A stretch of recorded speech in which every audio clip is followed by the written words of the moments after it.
Hello प्यारे बच्चों, आज हम वार्षिक परीक्षा सत्र 2024-25 जो कि पेपर अभी हो चुका है, कक्षा 6 विषय हिंदी का पेपर जो अभी हो चुका है को हल करेंगे। बहुविकल्पीय प्रश्न क्रमांक 1 से 5 निर्देश सही विकल्प चुनकर लिखिए। प्रत्येक प्रश्न के लिए 1 अंक निर्धारित है। हमको सही विकल्प चुनकर लिखना है और हर प्रश्न के लिए 1 अंक है निर्धारित है। प्रश्न 1, मध्य प्रदेश से अलग हुआ राज्य कौन सा है? Option A Jharkhand, B Bihar, C Chhattisgarh, D Orissa. तो इसका सही उत्तर है सी छत्तीसगढ़। प्रश्न 2, बाबा भारती कहाँ पर रहते थे? ऑप्शन ए कुटिया में, बी मंदिर में, सी राजमहल में, डी बड़े भवन में। तो इसका सही उत्तर है बी मंदिर में। प्रश्न 3, फिरंगी शब्द का अर्थ है?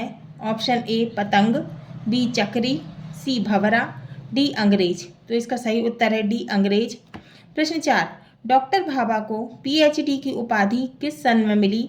ऑप्शन ए है सन 1947 में, बी सन 1941 में, सी है सन 1951 में, डी सन 1966 में। तो इसका सही उत्तर है 1941 में। प्रश्न 5, पितृ का तद्भव शब्द क्या है? ऑप्शन ए पितु, बी जनक, सी पिता, डी पालक। तो इसका सही उत्तर है सी पिता। रिक्त स्थान, अब रिक्त स्थान है प्रश्न 6 से 10। निर्देश नीचे दिए गए रिक्त स्थान की पूर्ति कीजिए। प्रत्येक प्रश्न के लिए 1 अंक निर्धारित है। तो हर प्रश्न के लिए कितने अंक निर्धारित हैं? कितने नंबर? 1। प्रश्न 6, इंदौर एवं उज्जैन के आसपास का क्षेत्र डैश बोली का क्षेत्र कहलाता है। तो रिक्त स्थान में आएगा निमाड़ी। इंदौर एवं उज्जैन के आसपास का क्षेत्र निमाड़ी बोली का क्षेत्र कहलाता है। प्रश्न 7, नारियल को केरल का कल्पवृक्ष कहा गया है। रिक्त स्थान में आएगा नारियल। प्रश्न 8, शीला अवकाश के क्षणों में समाज सेवा का कार्य करने लगी। रिक्त स्थान में आएगा समाज सेवा। प्रश्न 9, बसंत आने पर हरियाली आती है। रिक्त स्थान में आएगा हरियाली। प्रश्न 10, पराजय का विलोम शब्द जय है। रिक्त स्थान में आएगा जय। अब है अति लघु उत्तरीय प्रश्न 11 से 16। निर्देश नीचे दिए गए प्रश्नों के उत्तर एक शब्द वाक्य में लिखिए। प्रत्येक प्रश्न के लिए 2 अंक निर्धारित है। प्रश्न 11, पद्मासन में शरीर की आकृति कैसी होती है? क्योंकि इसको क्या कहा जाता है? कमलासन भी कहा जाता है ना? तो उत्तर है इसका कमल के जैसी। प्रश्न 12, विक्रम संवत आरंभ करने का श्रेय किसे दिया जाता है? तो इसका उत्तर है विक्रमादित्य को। प्रश्न 13, मेहमान के घर आने पर हम क्या छुपाने का प्रयास करते हैं? उत्तर, मेहमान के घर आने पर हम अपनी अव्यवस्था को छुपाने के प्रयास करते हैं। प्रश्न 14, तिरंगे को देखकर वीरों के मन में कौन से भाव जागृत होते हैं? उत्तर, तिरंगे को देखकर वीरों के मन में यह भाव जागृत होते हैं कि वे इनकी रक्षा के लिए अपना सर्वस्व न्योछावर कर दें। सर्वस्व का मतलब होता है सब कुछ। प्रश्न 15, प्राचीन समय में सोने और तांबे के सिक्के किस नाम से जाने जाते थे? उत्तर है, प्राचीन समय में सोने के सिक्के को मोहर और तांबे के सिक्के को दाम कहते थे। प्रश्न 16, ईय प्रत्यय लगाकर 2 शब्द लिखिए। उत्तर है, विश्वस धन ईय बराबर विश्वसनीय, ईश्वर धन ईय बराबर ईश्वरीय, भारत धन ईय बराबर भारतीय। तो हमने इसमें कौन सा प्रत्यय लगाया? ईय। लघु उत्तरीय प्रश्न 17 से 22। निर्देश नीचे दिए गए प्रश्नों के उत्तर 30 से 40 शब्दों में लिखिए। प्रत्येक प्रश्न के लिए 3 अंक निर्धारित है। प्रश्न 17, हाथों की अंगुलियों द्वारा की जाने वाली सूक्ष्म योग क्रियाविधि का वर्णन कीजिए। उत्तर है, पहला, हाथ की अंगुलियों के लिए वज्रासन या सुखासन में बैठें। दोनों हाथों को कंधे की संधि सीध दोनों हाथों को कंधे की सीध में आगे फैलाकर अंगुलियों को ताकत से फैलाएं। मुट्ठी बंद करें। यह क्रिया 4-5 बार करें। दूसरा, कलाई के लिए अंगूठा अंदर करके दोनों हाथों की मुट्ठी बंद करें तथा दाएं बाएं गोल घुमाएं। तीसरा, कोहनी के लिए दोनों हाथ सामने फैलाएं। कोहनी से हाथों को अपनी ओर मोड़कर अंगुलियों के अग्रभाग को कंधों पर रखें, फिर हाथ सीधा करें। प्रश्न 18, दीपक राग सुनने के पीछे सम्राट अकबर का क्या भाव था, स्पष्ट कीजिए। उत्तर, दीपक राग सुनने के पीछे सम्राट का यह भाव था कि उन्हें स्वामी हरिदास के मेघमल्लार सुनने को मिलेगा। तो स्वामी हरिदास से हरिदास जो थे उनसे अकबर जो है वो मेघमल्लार सुनना चाहते थे। प्रश्न 19, अपना हिंदुस्तान कहाँ है कविता में उल्लेखित कवियों के नाम लिखिए। उत्तर, कवियों के उल्लेखित नाम हैं महाराजा भोज, महाकवि तुलसीदास, सूरदास, सूर्यकांत त्रिपाठी निराला, रामधारी सिंह दिनकर, रहीम और रसखान। प्रश्न 20, जो नम्र होता है वही अधिक समय तक जीता है, उदाहरण देकर समझाइए। उत्तर, जो नम्र होता है वही अधिक समय तक जीता है। उदाहरण के लिए, जीभ नम्र होती है अतः वह जीवन भर जीवित रहती है। इसके विपरीत दांत कठोर होते हैं अतः वे व्यक्ति के मरने के पहले ही टूट जाते हैं। प्रश्न 21, अपने प्रधानाचार्य महोदय को शाला स्थानांतरण प्रमाण पत्र प्रदान करने के लिए एक प्रार्थना पत्र लिखिए। क्या है ये? ट्रांसफर सर्टिफिकेट देने के लिए, है ना। उत्तर है, सेवा में श्रीमान प्रधानाचार्य महोदय, शासकीय माध्यमिक विद्यालय भोपाल मध्य प्रदेश। विषय, स्थानांतरण प्रमाण पत्र हेतु आवेदन पत्र।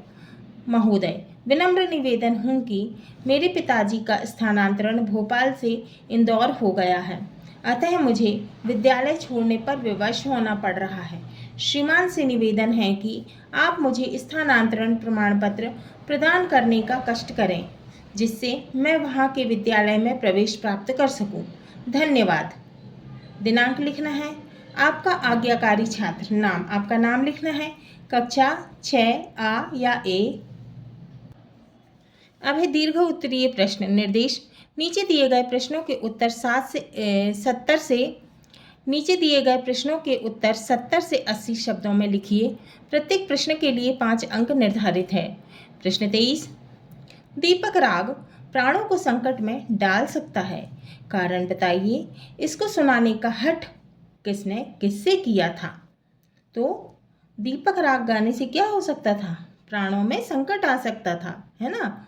तो इसका जो सुनाने का जो हठ था किससे कहा था, है ना। तो हमको ये इसका उत्तर लिखना है। उत्तर, दीपक राग से गायक के तन में गर्मी बहुत अधिक बढ़ जाती है।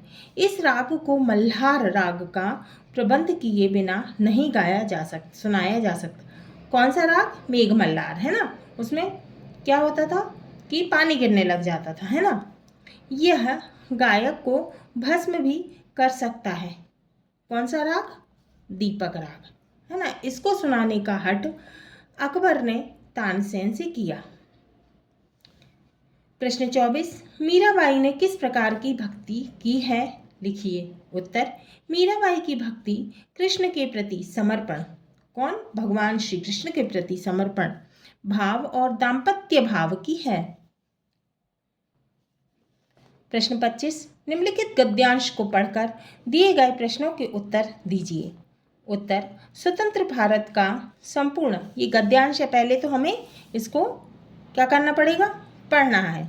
फिर हमको प्रश्न दिए हुए हैं, हमको उसके उत्तर इसमें से ही छांट के लिखना पड़ेगा।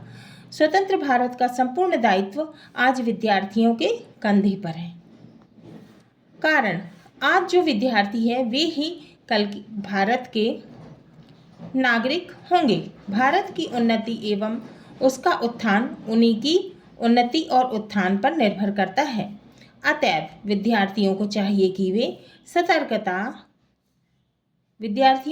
कि वे अपने भावी जीवन का निर्माण बड़ी सतर्कता और सावधानी के साथ करें। उन्हें प्रत्येक क्षण अपने राष्ट्र, अपने समाज, अपने धर्म, अपनी संस्कृति आंखों के सामने रखना चाहिए, जिससे उनके जीवन से राष्ट्र को कुछ शक्ति प्राप्त हो सके।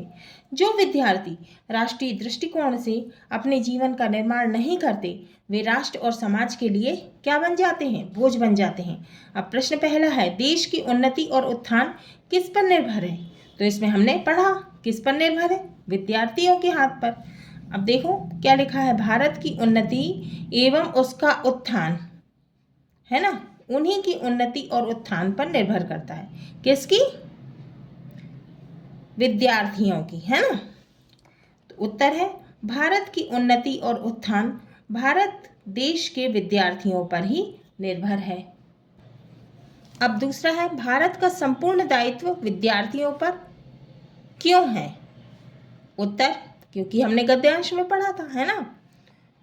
स्वतंत्र भारत का संपूर्ण दायित्व आज विद्यार्थियों पर निर्भर है। कारण, आज जो विद्यार्थी हैं वे ही कल के भारत के नागरिक होंगे, है ना। प्रश्न 3, किस प्रकार के विद्यार्थी राष्ट्र एवं समाज के लिए बोझ बन जाते हैं? गद्यांश में हमने पढ़ा। उत्तर, जो विद्यार्थी राष्ट्रीय दृष्टिकोण से अपने जीवन का निर्माण नहीं करते, वे राष्ट्र और समाज के लिए बोझ बन जाते हैं। प्रश्न 4, प्रगति का पर्यायवाची शब्द लिखिए। उत्तर, प्रगति का अर्थ क्या होता है? उन्नति भी होता है, तरक्की भी होता है और विकास भी होता है। तो प्रगति का पर्यायवाची समानार्थी शब्द क्या है? उन्नति है, तरक्की है और विकास। प्रश्न 5, उपर्युक्त गद्यांश का उचित शीर्षक लिखिए। क्योंकि ये गद्यांश किसके विषय में था? ज़्यादा बता रहा था विद्यार्थी के। तो हमने क्या लिखा है? उत्तर शीर्षक क्या लिखा है? भारत के विद्यार्थी। अब प्रश्न 26, निम्नलिखित में से किसी एक विषय पर 10 वाक्य लिखिए। अब हमको 3 विषय दिए हैं, दीपावली, पाठशाला और मेरा प्रिय खेल। तो इन तीनों में से हमको किसी एक विषय पर 10 वाक्य लिखना है। उत्तर, पहला दीपावली दीपों का त्यौहार है। दूसरा, दीपावली हिंदुओं का महत्वपूर्ण त्यौहार है। तीसरा, यह त्यौहार 5 दिनों का होता है। चौथा, दीपावली के दिन भगवान राम 14 वर्ष के वनवास से अयोध्या आए थे। पांचवा, इस दिन लक्ष्मी जी की पूजा की जाती है। छठवां, इस दिन घरों की पुताई सफाई होती है। सातवां, इस दिन घरों में रंगोली बनाई जाती है। आठवां, लोग आपस में मिलते हैं। नौवां, घरों में मिठाई बनाई जाती है। लोग नए वस्त्र पहनते हैं और पटाखे चलाते हैं। 10वां, लोग आपस में मिठाइयाँ बांटते हैं। अब क्या है? मेरा प्रिय खेल। अब मुझे कौन सा खेल पसंद है? शतरंज पसंद है, इसलिए मैंने शतरंज के ऊपर 10 वाक्य लिखे। आपको जो पसंद हो आप उसके ऊपर लिख सकते हो। पहला, शतरंज का जन्म भारत में हुआ था, जहां इसे चतुरंग कहा जाता था। दूसरा, शतरंज के बोर्ड में 64 खाने होते हैं, जो 8 पंक्तियों और 8 कॉलम में बटे होते हैं। तीसरा, खेल में 2 खिलाड़ी होते हैं, एक सफ़ेद मोहरे तथा दूसरे काले मोहरे के साथ। चौथा, शतरंज में हर मोहरे की अपनी चलने की क्षमता होती है। पांचवा, खेल का उद्देश्य विरोधी के राजा को मात देना होता है, मैट, है ना, मैट देना होता है। छठवां, यदि कोई खिलाड़ी अपने राजा को बचाने में असमर्थ होता है तो वह चेकमेट कहलाता है। सातवां, प्रत्येक खिलाड़ी के पास एक राजा, एक वजीर, 2 ऊंट, 2 हाथी और 2 घोड़े और 8 प्यादे होते हैं। आठवां, आजकल शतरंज ऑनलाइन प्लेटफॉर्म पर भी खेला जाता है। नौवां, भारत के 2 शतरंज खिलाड़ी विश्वनाथन आनंद और डी गुकेश हैं। 10वां, डी गुकेश भारत के सर्वोच्च खिलाड़ी बन चुके हैं। हाँ तो बच्चों, ये हमारा 6वीं का हिंदी का पेपर पूरा हुआ।